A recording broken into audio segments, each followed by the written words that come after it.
Official মিশরের বিপক্ষে ব্রাজিলের ফাইনাল একাদশ।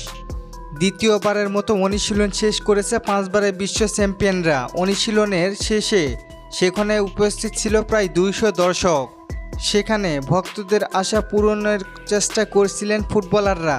কার্লো আনচেলত্তি মিশরের বিপক্ষে ফরমেশন পরিবর্তন করবেন, কারণ পানামার ম্যাচে 2 জন মিডফিল্ডার থাকা দলে তেমন নিয়ন্ত্রণ ছিল না। পরে 3 জন মিডফিল্ডার নামার পরে দলকে দেখা যায় অন্যভাবে। তাই কার্লো আনচেলত্তি মিশরের বিপক্ষে 4-3-3 ফরমেশনে খেলাবেন। রাফিনহার জায়গায় শুরুর একাদশে খেলবেন লুকাস পাকুয়েতা। পানামার ম্যাচে ম্যাচ সেরা ফুটবলার হয়েছেন Lucas Paqueta. Carlo Ancelotti Lucas পাকুয়েতার উপরে ভরসা রাখতে শুরু করেছেন। চলেন দেখে আসি মিশরের বিপক্ষে কারা কারা একাদশে থাকবেন। গোলকিপার পজিশনে অ্যালিসন বেকার, ডিফেন্স লাইনে গ্যাব্রিয়েল মাগালেস এবং মার্কুন হোস, ফুল ব্যাকে উইসলি এবং ডগলাস সান্তোস। মাঝ মাঠে থাকবেন 3 জন, ক্যাসমিরো, ব্রুনো গুইমারেস এবং তাদের সাথে লুকাস পাকুয়েতা।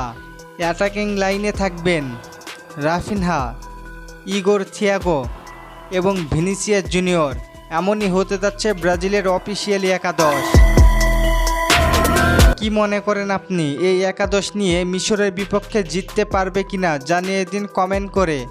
আর ব্রাজিল ফ্যানদের জন্য আরেকটি সুখবর রয়েছে, নেইমার জুনিয়র মাঠের অনুশীলনে ফিরতে যাচ্ছে।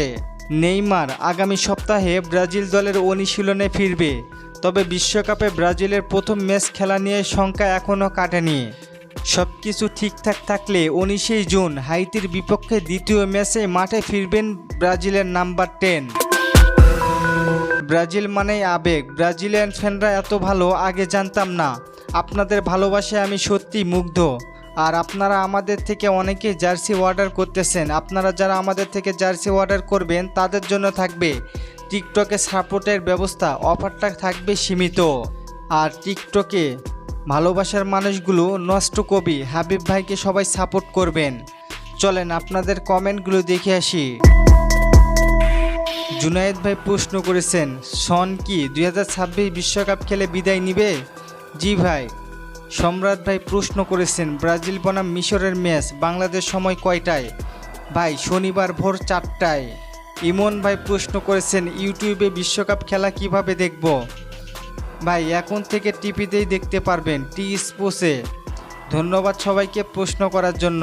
আর ফুটবলকে নিয়ে নতুন কোনো প্রশ্ন থাকলে করতে পারেন, পরবর্তী ভিডিওতে রিপ্লাই করব। ধন্যবাদ।